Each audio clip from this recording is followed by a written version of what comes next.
तपाईले पनि गरे हो यसरी टाउको फुटा छौं हैन यस्तो गरेका छौं हैन यसरी बनाएको संगठन हो तपाईलाई लिएर चाहिँ हामी हिँड्न सकेनौं स्पष्ट कुरो ल म ठाकुरगाउँ सधैँ राजनीति हाल्नुपर्ने उम्मेदवार हुनुहुन्छ सकिँदैन दिदी दबाब आइरहेछ नि चुनावमा नलड्नका लागि माया गर्नुभयो हो स्वतन्त्र भन्दा पनि अब स्वतन्त्र पार्टीबाटै जाउँ भनेर चाहिँ घन्टी चिन्ह लिएरै नै अगाडि बढौँ भनेर चाहिँ अनि हामी चाहिँ सरसल्लाह गरेर नै आएको हो अब यहाँ विवादहरू भयो भाइ अब के छ तपाईलाई चाहिँ खासमा किन हो त यही अगाडि नै अपमान भयो त तपाईँ माथि त सबै राम्रो हुनुहुन्छ तपाईँ देवी हो तपाईँ नमस्कार गरिन्छ तपाईले काम गर्नुभयो तर तपाईले जुन बेला गर्नुभयो नि त्यहाँ विभिन्न लोकवालाहरू सब होटलवालाले भोट हाल्नु याद गर्नुभयो तपाईले तपाईँ राम्रो काम गर्नुभयो बुझ्दैन के तपाईँ कुरो बुझ्दैन नौलाई सुरक्षित देवी हो देवी हो हाम्रो राजनीति गरेको फरक पर्दैन हेर्नुस् उसको नाम हो देवी हो उहाँप्रति होइन सम्मान पनि हो जुन खेलाइएको प्रगति पछि उहाँप्रति सम्मान एउटा के हो हामी घाइतेहरू छौँ आवाज गर्नु परेन कसैले हाम्रो आवाज गर्नु परेन हामी सुन्नु घाइते कुरा गर्न पाइयो मात्रै गुनासो के हो भने एकचोटि बसेर टेबल टप गरिदिनु हाम्रो आकांक्षीहरू त थियो त किनभने हिजो राति 12 बजीसम्म होइन तपाईँले यस्तो आक्रोश गर्नुहुन्छ भने सुन्नुहोस् है तपाईँ यहाँ पेल्नुहुन्छ राजीनामा दिनुहोस् तपाईँ दिनुहोस् मैले भन्छु कि दिदीलाई यसरी नपेल्नुहोस् मैले भनिरहेको छु राजीनामा दिनुहोस् यहाँ 25 घाइते लिएर तपाईँ घर घरमा हामी भोट माग्न आउँछौँ सुन्नुहोस् तपाईँ सुन्नुहोस् है तपाईँ दिदीलाई यसरी नपेल्नुहोस् दिदीलाई बोल्नु यहाँ टङ्गिएर राजीनामा दिन्छ राजीनामा दिनुहोस् दिनुहोस् यस्तो कुरा नहोस् यहाँ नपेले भाइ राजीनामा दिन्छु टाउको उठाएँ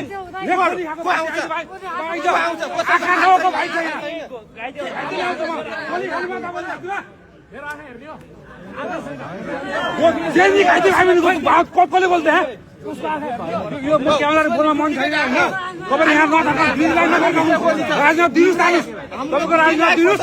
जनताले भोट दिने हो तपाईँ जानुहोस्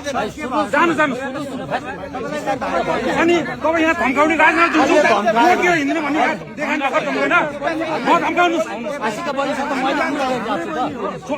बिजा बसेको आएर नि आएर राजीनामा दिन्छु बोक्न सक्दिनँ म बोक्छौँ हामी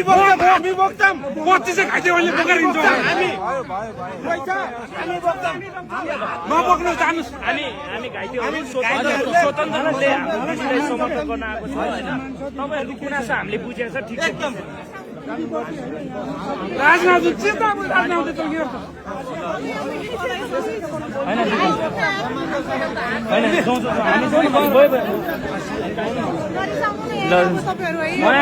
आफ्नो पार्टीको प्रति चाहिँ सन्तुष्ट छैन जुन दबाब आइरहेछ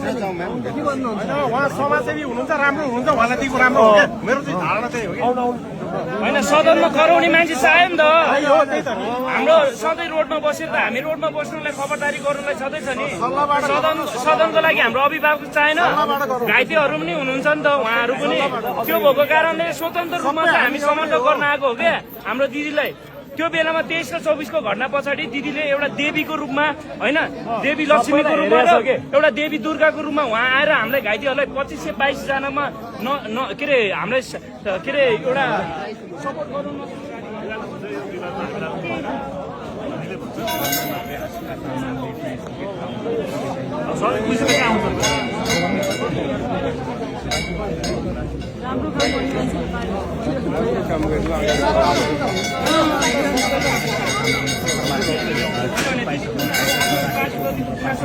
तपाईँ यसो गरौँ त पहिला हाम्रो घाइते साथीहरू हुन्छ दिदीलाई साइडमा राखौँ हाम्रो घाइते साथीहरू घाइते दिदी हाम्रो अभिभावक हो है हाम्रो घाइतेको तर्फबाट त्यो भएको कारणले गर्दा हामी अभिभावकलाई साथ सपोर्ट दिन आएको सधैँ रोडमा हुँदैन सधैँ तपाईँलाई दबाब आइरहेछ नि चुनावमा नलड्नका लागि माया गर्नुभयो हो म चाहिँ समाजसेवी नै भएर बस्नुपर्ने उहाँहरूको चाहना थियो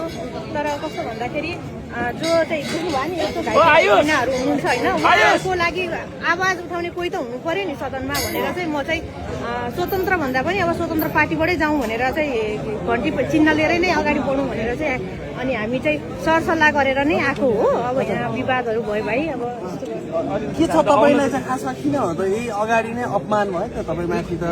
अपमान होइन त्यो उहाँहरू पार्टीभित्र चाहिँ उहाँहरूको कोअर्डिनेसन नमिलेर अब आक्रोश व्यक्त गर्दा म प्रति त उहाँहरू होइन उहाँहरू त मेरो आफ्नै दाजुभाइहरू हो होइन। अनि त्यसपछि गएर उहाँहरूले भित्रभित्र अब त्यो त जो पार्टीको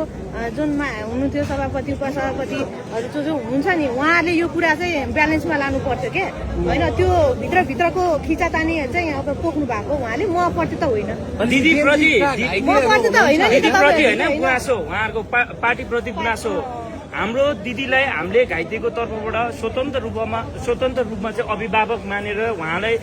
सधैँ हामी त रोडमा बसेर खबरदारी गर्ने छँदैछ नि हामी घाइतेहरू। तर हाम्रो अभिभावक जसरी उहाँ 23 र 24 पछाडिको घटना पछाडि आन्दोलन पछाडि उहाँ देवी लक्ष्मीको रूप र देवी